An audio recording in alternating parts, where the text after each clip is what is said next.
I look at my wallet. I have few bucks left. And a fly.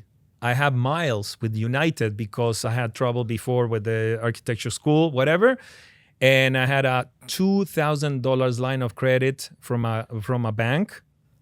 And 2,000. Just 2,000 in line of You credit. manage what? 500 million now? Around 400 and change. Yes. 2,500 million. Okay. And then I came with around cash. It was like $1,000, and that's how I started in the U.S. Were you struggling or were you learning? If you know how to learn during your struggling period of time, because struggling is an emotional. That's why I said, are you learning? So Because learning is an activity. I will be honest with you. When I was in Chicago, when I came and I was living in an SRO, and it was Sunday, I'm walking on the streets of a late night of whatever, Michigan Avenue, and sitting in one of the, I don't know, government buildings or institutions buildings right there with a Subway sandwich because it was the only thing I could afford. I wanted to cry because I said, what the heck am I doing here? But what kept you going? Because I was extremely optimistic.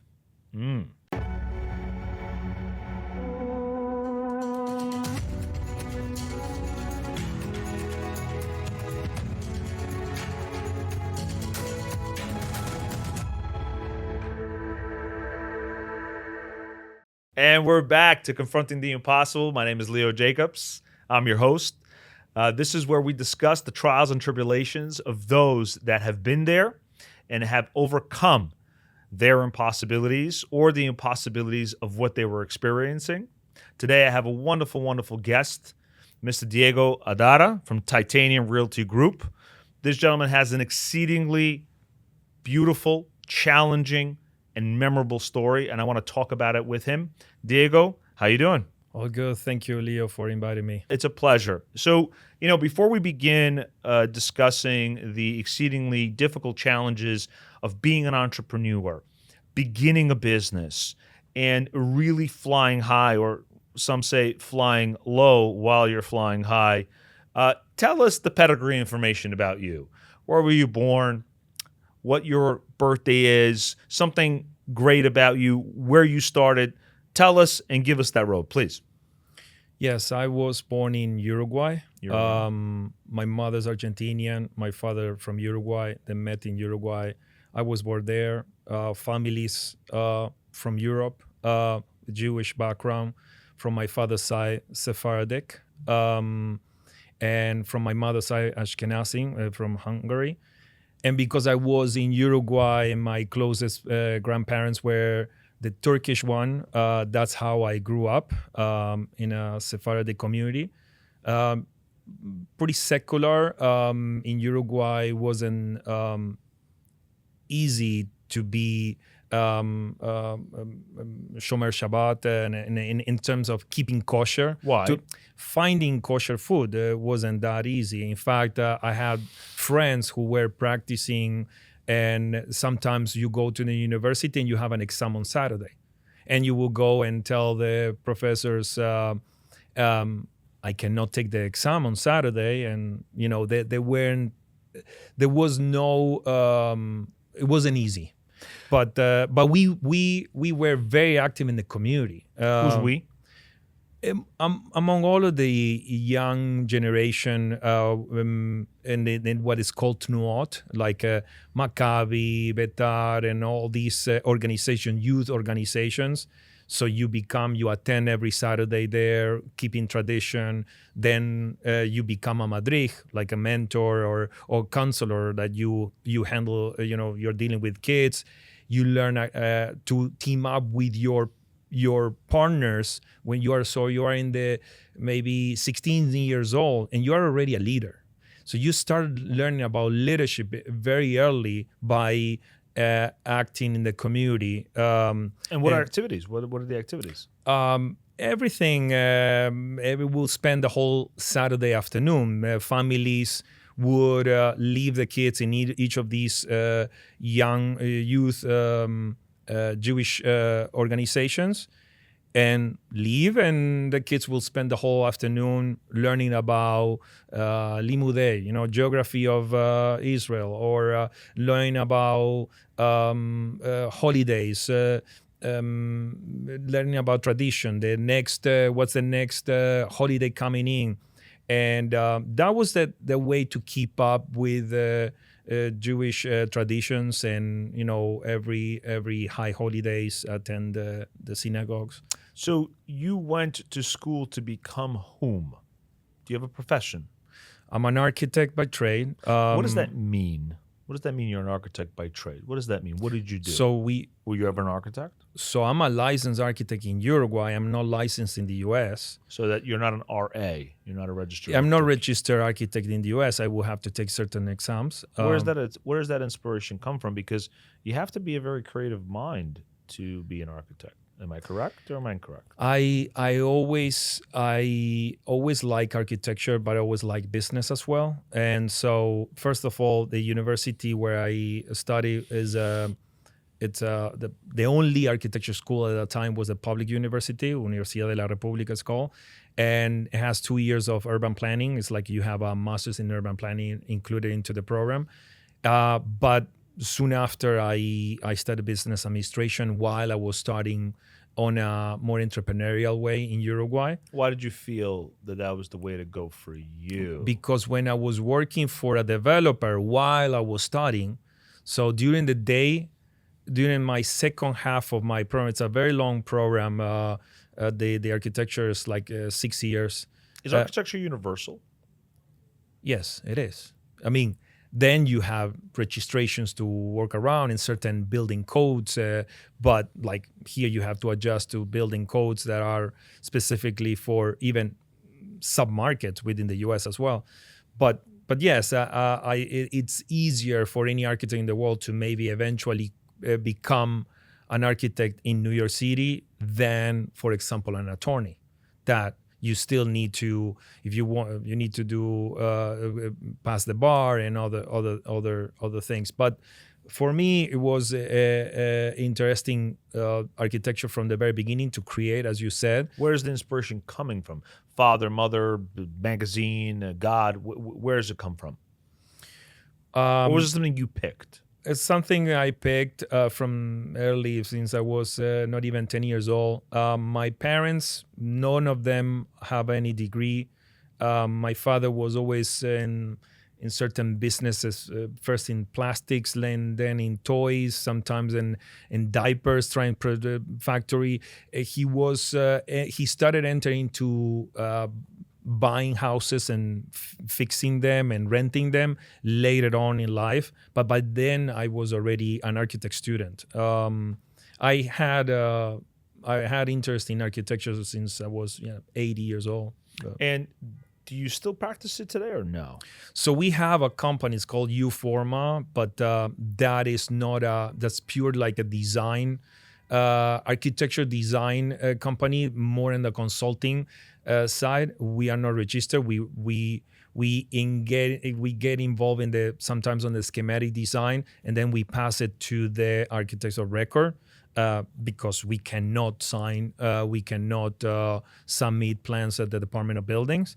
But we work with them as a consultant, like any designer or MEP engineer. And that gives us, being in-house, give us a lot of advantage. We immediately understand the type of design based on the sub-market, based on the product, the final product we want to achieve, in all of the aspects, including financially, right? So your architectural mind, does it inform your life's decisions and paths that you take?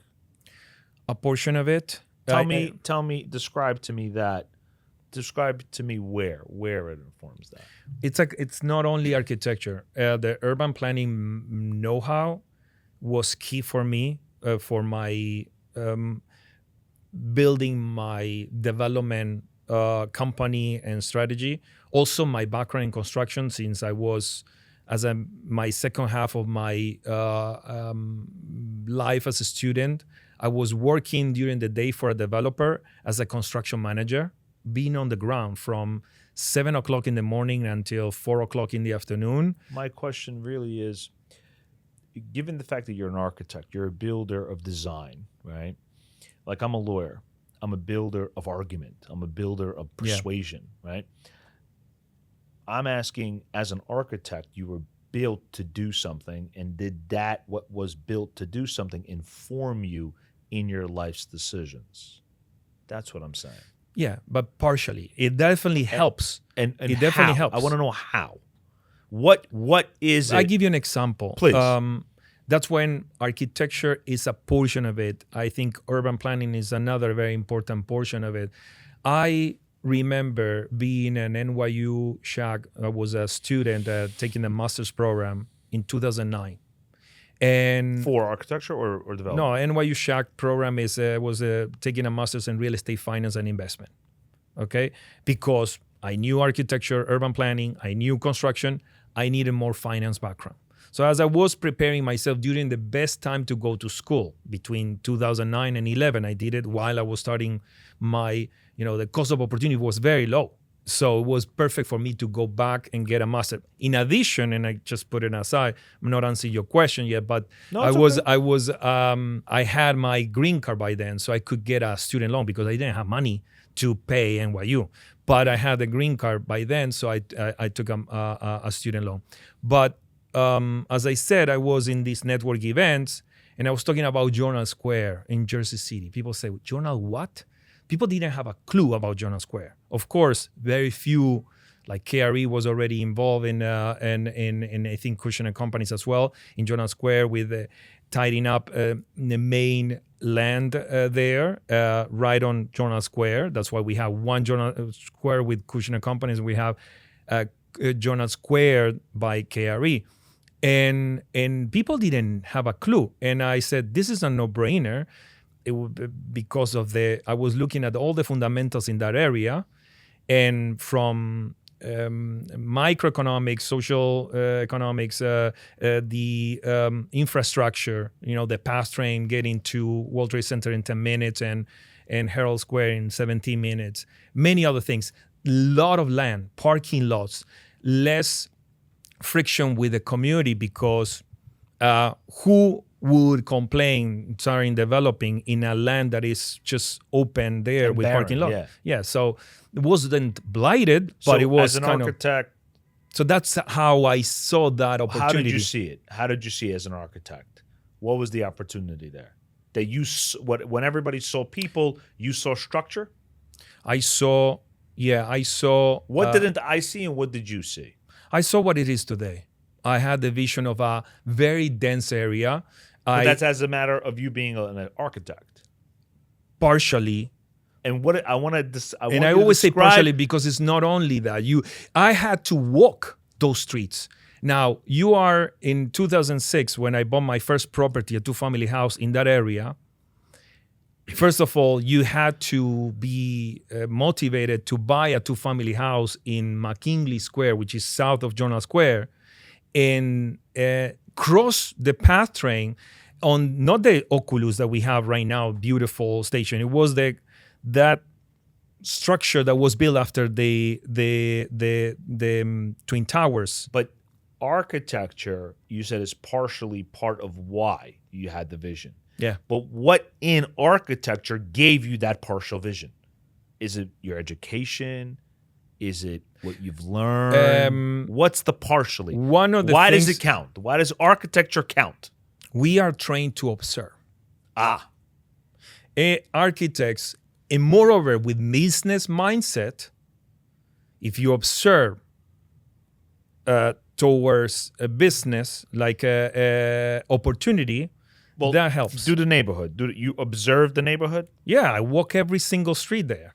And yes, you could be running away or saying, this is awesome, this is incredible opportunity.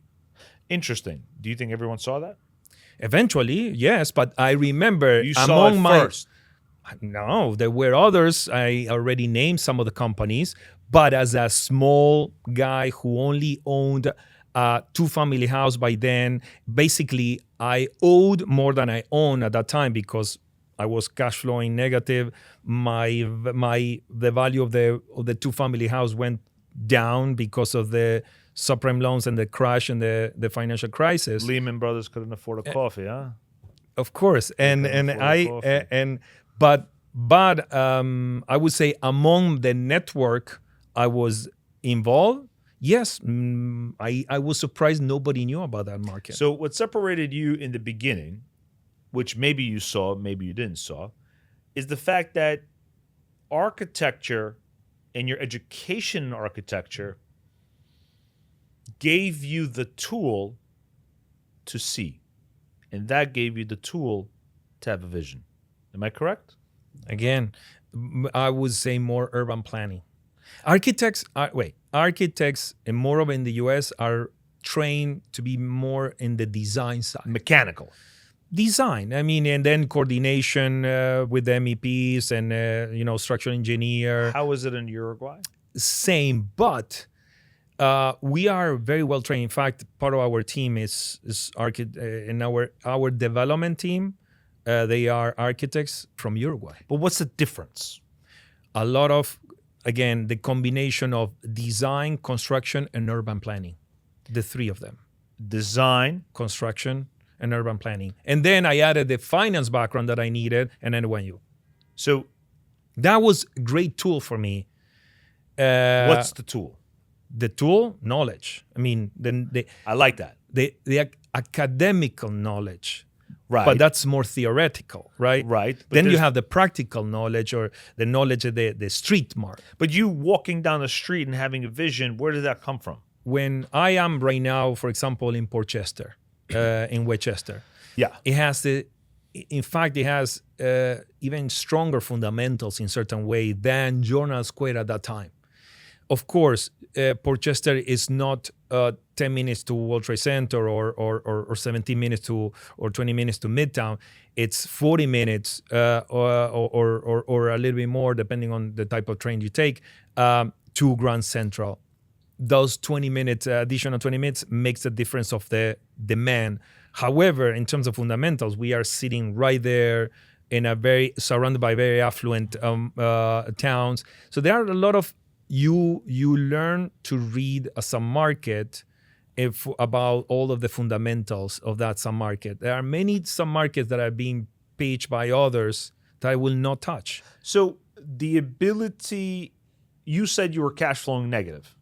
At that time with a house, little house, yes. So to me, you were confronting some sort of impossibility. You were like, okay, I'm cash flowing negative. I have this 2-family house. You didn't sell it, right? No. You kept it, right? I could have given the keys to the bank and walked back to Uruguay because at that time I didn't even have a green card yet. So let me describe the situation. You're cash flowing negative. You're walking through the streets. You see a vision. That vision is aided by your education in Uruguay, right? By being in the streets since I was very young. I was always walking on the streets. That's the other part of it. Yeah. We're going to talk about that in a second. I'm talking about only architecture. By the way, I'm with the suit today, but usually the people who know me, I might be with a hoodie or in jeans. You should have came that way, but that's up to you. Anyways. No, I was in another meeting before, but so that education, being an architect, it produced, right? It produced the ability to have a vision in spite of the fact that you were cash flow negative, in spite of the fact that you had an accent, didn't have any money, right? In spite of all that, you said, I have this vision that it's going to get better. But the platelets to that vision was your education, partially, as you said. Yeah, everything is partially because it's for everything in a lot of the decisions you are constantly making, whether a strategy or just one thing every day, there are many components. It's not only one source. How did you confront that anxiety that you were feeling that you were cash flowing negative? I mean, let's not pretend you're cash flowing negative. So, and there is no Oculus in front of you. The first thing is I was extremely frugal. I was living in a walk-up building. It was a rent stabilized. It was a 1 bedroom apartment that the apartment was tilted because Slanted. yeah, like So because it was, frugality. and exactly, and while my friends were going and dining and spending cocktails and stuff like that, I had to think, okay, do I buy this cocktail or do I pay my mortgage? Can And I challenge you for a second, please? Just every one. day I'm challenged every day. So I go want to ahead. challenge you on something. You said you traversed that impossibility and that anxiety by being frugal. That was one of there wasn't. But there has to be a purpose of why you did that frugality. I'll give you a good example. We live for our children. I live for my children, a portion of it. There are other reasons, but just to make the point, we live for something. Your frugality was not for no reason. It was attached to something. What was it attached to? That vision. Of course. So tell me if Of course. so a lot of people talk about that. They talk about, oh, I was frugal. You can hear 1,000 podcasts say that. Oh, I was frugal. I didn't spend a lot of money to get to here. But what was it attached to? I want to hear that. I want to hear that. Why were you frugal? For what purpose were you frugal? Definitely to become a developer. I had a very clear that I could, and even in my personal situation, financial situation, the context was helping me in a way that going back to Uruguay and being just a middle class person, the context wouldn't. In other words, even maybe as of today, I prefer being poor in New York City than middle class in Uruguay, Montevideo, where I was born. I could tell it that you could smell that the opportunities were there, that I could tell people about certain ideas and they were receptive. I found a cultural shock from where I was coming, extremely risk-averse culture in Uruguay, when suddenly someone I just met and I'm telling about my ideas, wait a minute, tell me more. And I said, okay, Americans are more risk-taken, and at least the environment I am, these people are listening to me. And by the way, my first investor was an American guy. And he then brought his father, invited his father because he first was motivated. And then suddenly I meet, and you meet them and you say, this is not going to be real. I didn't raise my first funds to buy my next 2-family house from South American network. It was from the US. That was for me, okay, this is it. If the investors want to know that you can prove that you know, that they can protect themselves legally in a certain way, right? And then if they are comfortable with the business plan, they go for it. And in Uruguay, my people may have to know my great grandparents to think if they were going to invest with me. And here you have someone who met me few times, liked what I was doing, liked my story, liked my what I knew, and suddenly, okay, I write you a check, $200,000. And that's how I started with another house. And what did I do? I also, from that time, I learned from my mistakes that I was underwater for my first mistake, and I'm not making that mistake. I'm not making it again.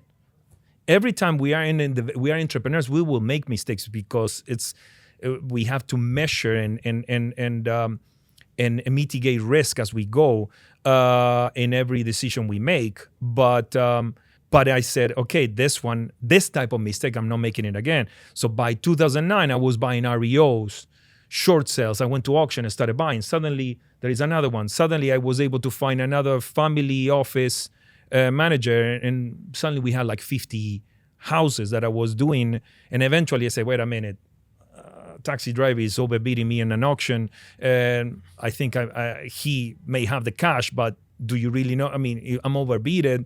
I'm going out of this business, and I started going through ground up. And that's how the process was. So the vision is not enough. The context is key. Environment. Yeah. So first step is to develop a vision. Yes. Second is to see it in That physical you can form. implement. Hold on. So first is to develop a vision. I want to build X. Then you have to see it in the physical world, correct? Correct. If I want to build unicorns and there's no unicorns, it's not going to work. Yeah, and the environment doesn't help you to achieve those goals. So 2 is people and environment. So vision, seeing the vision, Correct. being in the environment, being in the environment, and then executing on the people implement. that Then implement. Correct. Tell me more about the development. Tell me how you've risen from vision to environment as an architect to now you consider yourself now probably a financier. I'm an entrepreneur as a start. Right. I'm doing all the things. We have a small shop and lending for emerging developers. T4 Capital Partners is for profit or not for profit? For profit. For profit. Okay. Yeah, but we are helping emerging, like Diego's in the early stage when we were doing. Why do you care about that? Because we want to be. We think it's not only a financial instrument and therefore some profit to our network of investors, but also we want to be good with the developers that may need some mentorship, may need some help. We told one of the prospective borrowers, do you really see the problems you have in your construction documentation? We basically, before even that developer went out to close a construction loan, we told them, even if we don't give you the loan, but you will have a huge overrun. You don't have the cash and liquidity to pay for those shortfalls. You will enter into a big problem. And that was already a mitzvah in certain way. Like we help in certain way someone in nothing in return, and that was good. We may get a call back once they fix what we suggested that they should do. So first of all, I consider myself an entrepreneur. We are tomorrow there is an opportunity of doing other things related to what I know, real estate. Like for example, I'm not lending. I'm not lending on the corporate lending. I'm doing for construction or land for entitlement, things that we master, things that we know, things that we can underwrite properly as if we are working on another deal right now. I love that deal. I wish I were the borrower. So Diego has a dictionary company, and the first word that he has to define is the word entrepreneur. Define it. Take a moment. What does entrepreneur mean in the dictionary? I don't know. Entrepreneur means? I don't know. Entrepreneurs are risk-taken, are people. People and are risk takers, yes. Despite the odds. Yes, you know what? The proper entrepreneurs must constantly learn. Every single day we're learning. But they're learning while their pants are on fire. Yeah, we're constantly But why learning. is that necessary? Why must our pants be on fire? What comes about by being on fire? Why must you be on fire? Because that's the way I can learn. What do you mean? Well, you can't learn when your pants are not on fire. Yeah, is because if I stay in the theory and I only in the whiteboard drawing and drafting my business plan, Yeah. I will not learn anything. When will you learn? When I jump into the unknown. But why must you jump into the unknown? I have to jump into the unknown with certain strategy in place, because you cannot be otherwise you are a risk taking without any mitigating any risk. You have to have a boundary, a frame. You have to have a frame. You have to have a strategy. Like mine was or Portchester or Journal Square in Jersey City, or this lending platform for specific niche that I'm not competing with so many out there that are, I'm on below $10 million. You have a strategy and then you jump. And so So pants have to be on fire. You have to have a strategy, which is a vision, right? Idea, but doesn't guarantee anything, right? So you No. could have a vision. You could be in the right environment. You could be in the right Correct. environment. You have a vision. You have an idea. You're executing on it, but you can fail. Yes. You can fail, of It course. sucks to be an entrepreneur. Oh, and it's not easy, of course. I mean, Well, what's the upside? it's the gratification of achieving things. Look, for me, I will tell you one story. I was finishing a small building, 65 Newkirk. It's a 5-story, 30 units in Jordan Square area. One of my first ones ground up.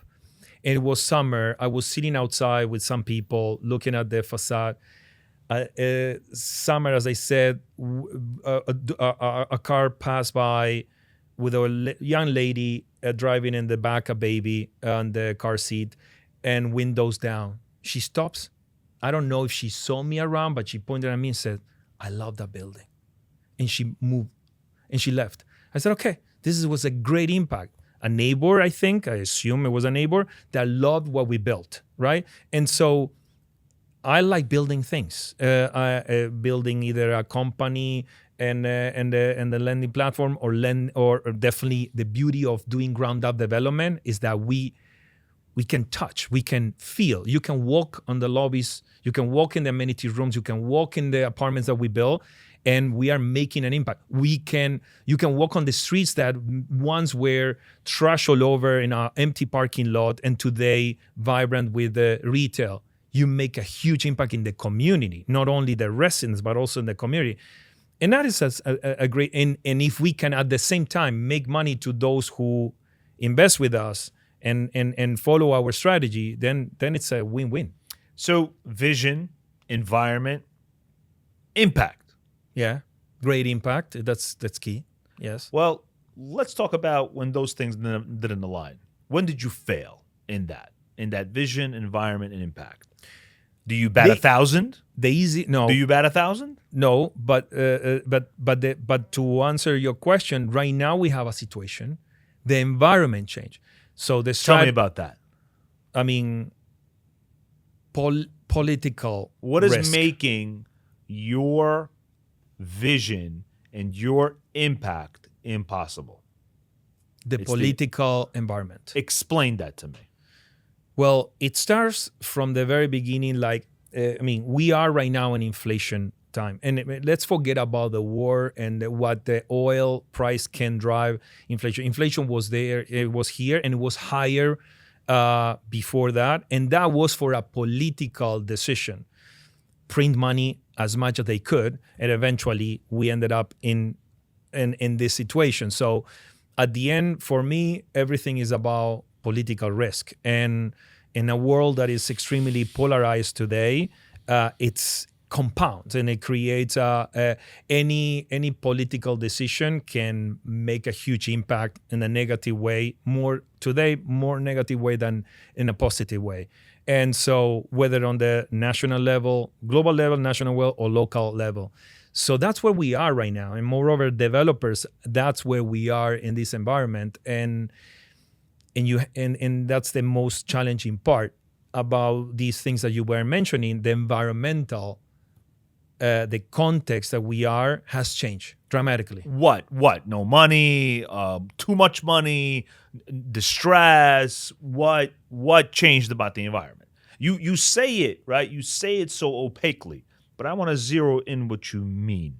What is the environment not giving now that it was giving today? I mean, we could get more technical, but yes, interest rates. Okay. I just mentioned the reason why interest rates are too high. I mean, they are not too high for long history. They are too high for after the financial crisis that were zero, and it was a huge impact coming up and then a little bit down. But that said, that disruption has affected many people, and so 0% to way up high percentage. Yes, What happened? What's the disruption? I mean, those who were expiring loans and had loans with very low, and now they have to refi. But this interest rates are not the only reason. As I said, going back to political policies. Right. I mean, those who were buying in before 2019 rent-regulated buildings Had a suddenly different vision and wanted to make a different impact, but the environment hurt them. correct. Suddenly, the environment changes. Their business plan is no longer feasible. So let's go back to the definition of entrepreneur. What's our definition of entrepreneur? Making decisions when your pants are on fire. Well, you need constantly. You have to be very flexible. You have to be very creative. So So in this environment, you need to change plans. are your pants on fire right now? Do you need to make any changes? Thankfully, no, because I'm coming from an environment in South America, Which is? it was up and downs. Actually, the reason why I'm in the US is because I left in 2000. I came in 2003, but 2002 was the financial crisis that we got in 2008. What was happening there? And So you've experienced volatility terrible. early. I mean, I was already an entrepreneur. I got those pans on fire.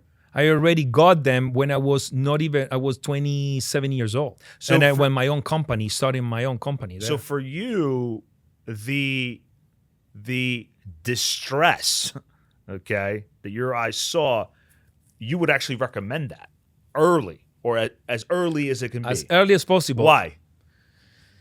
Because then you learn, you constantly learning, and then you try to mitigate risk. And I mentioned in other situations, like one of the ways I was able to mitigate risk, even though I bought something right before interest rate went to the roof, is okay, I bought land and it's free and clear. So- and with patient money, for example. So That mitigates the risk, not being now in trouble. yeah, but you didn't choose to be born in Uruguay.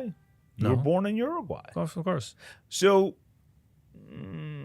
how do you make someone choose to walk into the fire? You didn't walk into the fire. How do you make I someone? did. I mean, when I came to the US, yes. No, but you were born in the fire.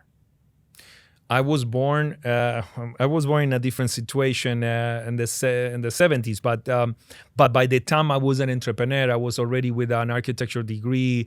I had a business. But your mind was wired differently. Yeah, I was feeling I was running in a treadmill in a gym and running, and not advancing.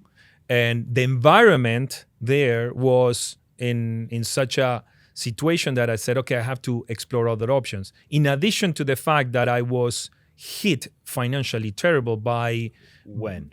that was in Uruguay by 2002. How? So I started a business while I was doing some construction work, like a house renovation, stuff like that. I started importing construction materials from Europe, Brazil, Argentina. And I started selling to my former boss, developers, and other developers. To all the, I'm always a salesperson. I told you I came to this country as a salesperson. What'd you sell? So in that time, I was selling construction, ceramic tiles, faucets, all type of plumbing. So why were you failing? Well, they You had a vision. no, they gave me checks, but checks started bouncing back, and suddenly, I had given all these materials. I had either to pay or no cash, and suddenly I'm in this cycle where not getting paid. And eventually, with the big, some people didn't even pay me. They went bankrupt. Some others pay me, but maybe half. Some others pay me in a very long period of time. What did that teach you? What did that time Well, teach you? definitely, What? you need to have a collateral attachment to if But what did it teach you about people? these people were good people, okay? They were good people. The people But- that didn't pay you were good people. They, How do you say that? because Someone hasn't paid you. because for example, do you think the all these groups of people going rent freeze? Do you think all of the owners and landlords of all of these buildings, rent stabilized buildings, are bad people? No, actually, most of these are good people. But when these people, these owners, these landlords are tied up and they cannot even fix the elevator because they don't even have money, whether because they are not getting paid or because the utilities went to the roof and everything, they are in a distressed situation. The same happened to my clients, the developers who owe me money. They were in a distressed situation. Your clients, a lot of your clients, and sounds like they need a bankruptcy lawyer. Exactly. And we need Leo Jacobs in that situation. And they were all in a lot of bankruptcies. I saw a lot of these situations right when I was in an entrepreneurial phase, and immediately I got in and boom, I got hit. You got caught. And then I said, enough. I was able to pay all of my vendors. So you pivoted. Yeah, but how I pivoted, I look at my wallet, I have few bucks left. And a fly.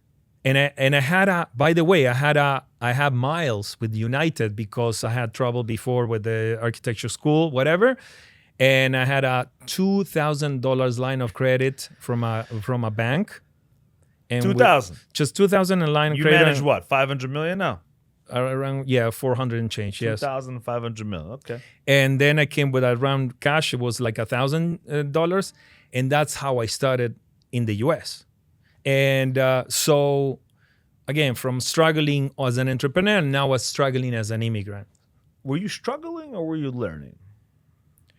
Both. You are learning if you know how to learn during your struggling period of time. And you because struggling is an emotional. It is, right. It's something emotional. Right. That's why I said, are you learning? So because learning is an activity. But I will be honest with you. When I was in Chicago, when I came and I was living in an SRO, and it was Sunday, I'm walking on the streets of a late night of whatever Michigan Avenue, and sitting in one of the, I don't know, government buildings or institutions buildings right there with a Subway sandwich because it was the only thing I could afford.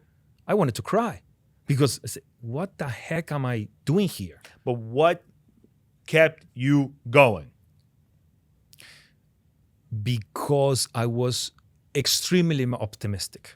So and as a developer, you have to be optimistic. Today, what do you mean you have to be? Yes. You choose to be. Correct. And today I choose to be cautiously optimistic. So today. In that time, you needed to be. I had to. There was no option. Choice. Yeah, there was not another option.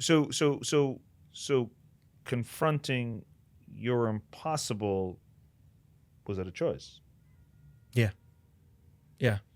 Even when you must, you still choose. Yeah. Because you can choose to give up.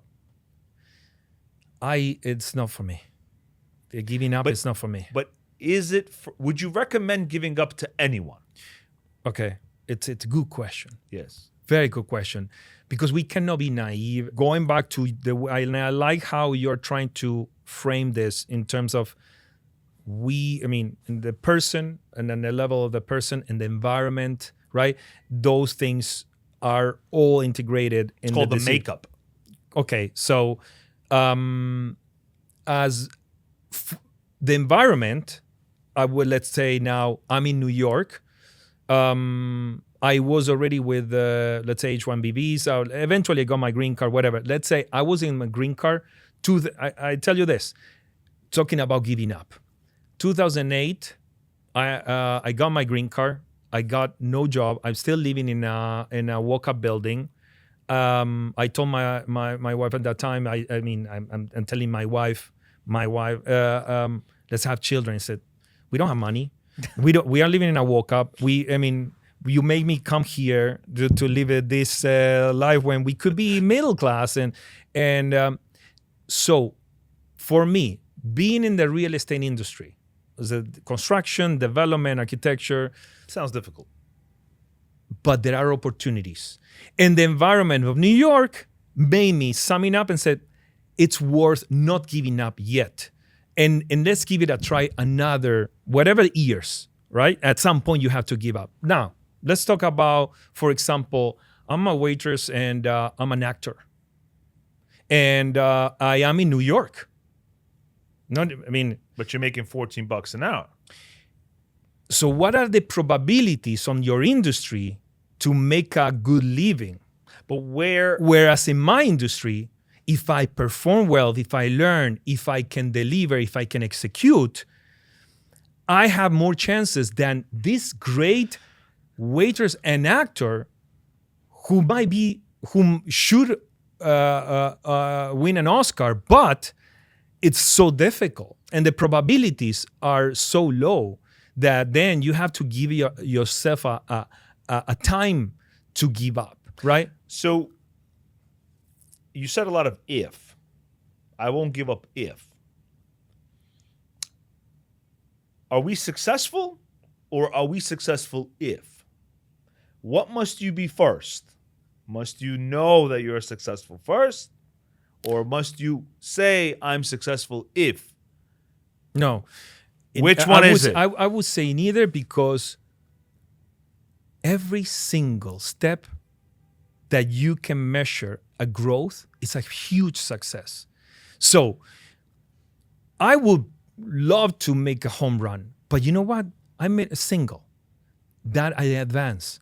And that's already a step of growth, and therefore that's a success. But $2,000 to $500 million.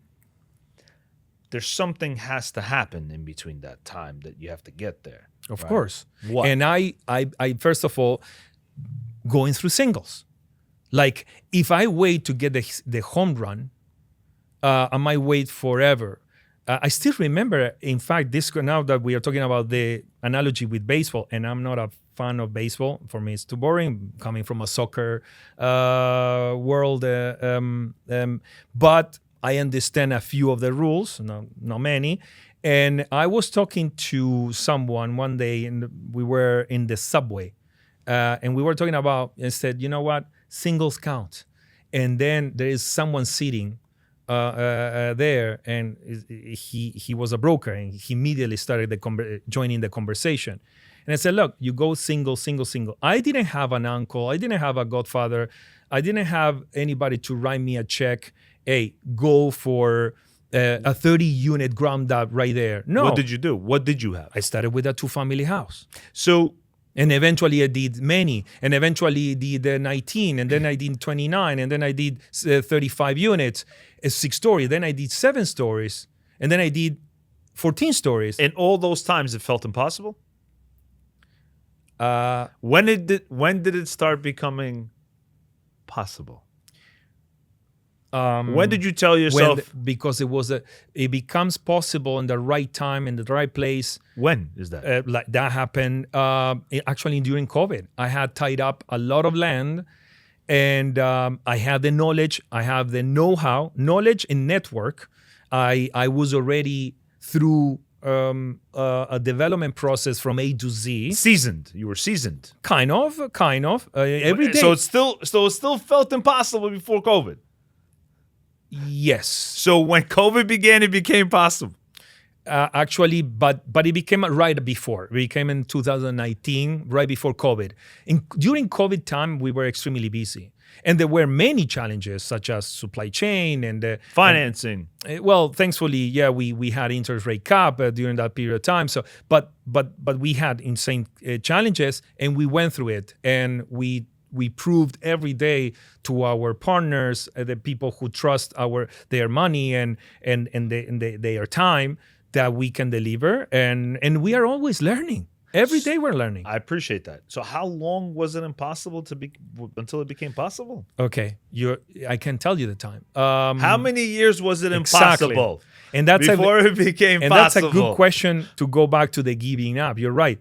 So my SRO story is in Chicago. What year? 2003, June 2003. How old are you? I was 30, very late in my life. I just started from nothing, from scratch. So how many years was it impossible before it became Exactly. possible? The time I started getting momentum was 13 years later, by 2016. 13 years. I was poor, let's call it. Let's call it. And because 2016 became my first windfall. Until then, the water was like this, and some days I had to breathe and hold because I don't know if I were going to breathe again. And so, yes, You trained. yes, I trained to hold and Hold your breath. hold my breath. So you're a professional holding breath guy Yes, for like 3 minutes. Anybody can do 30 seconds, you do 3 minutes. yes, and that was a strategy. And you're right. I at some point before reaching my first windfall, yes, I moved to an elevator building. But my son was born in a mini crib, and that I fit in an opening in the walk-in closet of my alcove studio. So So I had to be frugal and put all the money in my company, building my team. And I had to say yes. My wife was a big supporter because she would say, "Why are we?"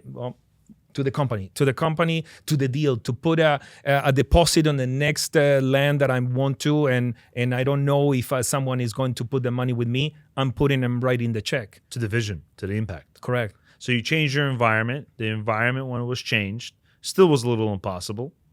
And until sometime became possible. Correct. However, think about now. In order to get, first of all, the windfall was important for me to get some cash to put into that to deposit. But that was still training. Yes, Are you still training today? every day. Why? If you think you know everything, you will make way more mistakes. However, you cannot be frozen by, oh, I don't know this, and then you don't act. It's a very thin line between, as an entrepreneur, you know this. It's a very thin line where, okay, I don't master this, but I think I can learn the rest of it while I'm in action. Meaning while your pants are on fire. Exactly. Are your pants on fire? Always. I like that answer. Always. So there are greater impossibilities that you're facing, and that is why your pants are on fire. And then it's environmental. correct? Correct. It's an environmental. So your impossibilities are bigger now.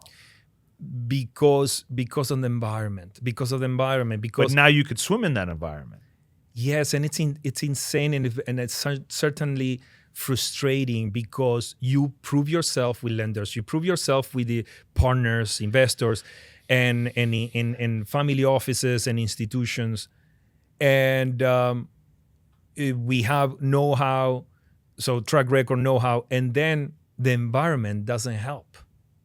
So you still have to be that 30-year-old in the walk-up. I will be always like that. Always like that. That will not change me ever. That's because it's necessary? It's my nature. Good. So it's nature. Yeah. So vision, environment, impact, and your nature. Describe to me your nature. Well, I tell you an example. Do you have an aggressive focus inside? A what? An aggressive focus on what you need to do? No, I mean, I don't know. You seem humble, but I don't know how to define it. But I will give you an answer of that nature. So, what is your nature? You appear docile, but you're not docile. You're aggressive. No, of course. When I have to, for me, I will change myself, whether Your how I complexion will dress change, yeah. and my attitude, depending on the environment. So chameleon. Chameleon, it's one of my key words, and my children already know about it. How to learn to be chameleon. So where is that leading to success? Why is being a chameleon leading to success? Well, for example, I remember meeting with neighborhood associations to get an approval for one of the projects, and at the end, you don't go like this and say, hey, I'm the best developer in this town or this city, whatever. You go to the same level, but you show who you are, what your vision is, and everything. When you have a lot of these people all together that will start yelling at you, oh, this, why didn't you put parking here? Well, because the master plan of these Jordan Square 2060 redevelopment plan, it doesn't need to have, because we want to use mass transportation, so forth, and I am 2 blocks from the train station. But I want this additional floor to put maybe a daycare or put a medical center, whatever. No, put parking, whatever. Like, then I have to sit down with each of them. And there is talking about chameleon and talking about human beings dealing with these type of challenges we have today. This is a great book. It was written in 1895 or so, but right before 1900. Gustave Le Bon. Now I remember. It's a French guy, and he wrote a book called "The Psychology of the Crowds." And basically, when you go one-on-one, I can convince you in a way that if we go and I present myself in the crowd, You cannot. impossible. And the problem we have today in this environment is, okay, developers are evil and everything, mass and social media, and then everybody goes, developers are evil, and we put a flag, and then you have that everybody complains, and complaining is for free, and then now you have to deal with rating for your apartments buildings, and anybody cries for nothing and complains. It's a challenge beyond now the political side. Now we're also talking about the new social environment, and we developers have to deal with all that. From entitlements to holding a property in good rating. Do you feel like the people that are screaming and yelling for free don't have the tools that you had to make an impact?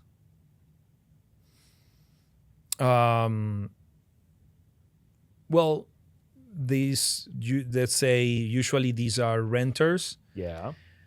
And they I mean, we want to serve But well you for were them. also a renter, right? Yeah. So why don't they think like you? Why what? They don't think like you. Resilience, impact, vision. Because thankfully we are all different, and there are people risk-taking, there are people risk-aware, there are people who prefer being in the payroll, there are people who, I go and see if I can make one day a few bucks. So you talk a lot about risk, and you talk a lot about, impact and environment. I think that you have a very good grasp on where you are, what your vision looks like, your framework. Impossibilities, of course, grow. But there's a consistent theme. Do you know what that theme is? What's the consistent theme that gets you up and down, up and down, up and down, but you still keep going? What is that theme that kind of gets you through everything? There's a lot of impossibilities. Perseverance. I mean, I have to keep up with even with the environment change against me, and the current goes against. Like during that period of time, between 2019 and until recent, current was in favor. Now it's against, because all the things that we know in the environment. But you need to keep up. You need to be perseverant, and you need to be creative. To get to the next step. Correct. To traverse. To pivot, to change strategies. And that's at the same time, you need to mitigate risk along the way. The real estate development, moreover when you're doing ground up, it's already a risky playing field. Correct. So you need to constantly find ways to mitigate every single risk. So you've lost many times between the $2,000 and the $500 million. Am I correct? Yeah. So you have to win at losing so that you never lose. Yes, you have to constantly looking My strategy Is and winning at losing? my strategy is always singles, accumulated singles, as and being better than yesterday myself. I don't compare with others. I compare where was I yesterday? Well, I was in an SRO. Today I'm in a crappy woke up in Manhattan in a Hell's Kitchen area. Oh, today I am in a Better elevator place. elevator building, even though it's an alcove studio, but it's what I can afford. And by the way, I was in my 30s. I was 38 years old, living in our alcove. So you have to be willing to live that way in order to grow your own company. And I was willing to do so. But for a higher purpose. Correct. Now I don't complain, but it was a struggle that period of time. And I said, well, I see the light at the end of the tunnel. Vision. Mhm. So you talked about mentorship. Yes, Why do you believe in mentorship? because I didn't have a mentor. I mean, I had in my life, I had maybe two mentors, and mainly from Uruguay. And while I was an architect student, and I started working for this boss and doing ground up development for him and construction management, it's being hard. I didn't have a mentor, and every person, even the gurus, should have a mentor, because you need to have a check and balance. You need to have someone to check and confirm. So if we can, for young generations, share some of our experience. I remember one guy came and said, Diego, I'm an NYU alumni, and I want to sit down with you, whatever. He came with all this vision, and it was so utopia. Far-fetched. Yeah, I put him down to earth and said, because of this, this, and this, and that. He left a little bit disappointed, but not with me, but at the same time grateful, because he could have entered in the way I entered. I entered in the story, the two-family house that I told you, but then I also bought another property in a very struggling, rough neighborhood of Jersey City, and I made a mistake there, and I lost more money there. So I didn't want him to go through that. Although eventually he has to make mistakes to learn. So your conversation reminds me of a very famous person by the name of Winston Churchill. You know that guy? Of course. And he said, and I think this is apt, and I think this is where we're going to stop. He said the words or the line, success is defined as going from one failure to another without the loss of enthusiasm. I think the way you've confronted your impossible, and I think you have more impossibilities in your life that you confront every day. You just now have the tools, you've harnessed those tools, and you've figured out a way to always be a chameleon and pivot. And I think that is a wonderful way to confronting the impossible. I want to thank you for coming on today to the Confronting the Impossible, Diego. Thank you. I think we had a very fruitful conversation. To those people that are listening, confronting the impossible only grows. It's in the way you pivot, in the way you define winning is the difference, as said by Diego. Thank you. Thank you, everybody. Thank you very much.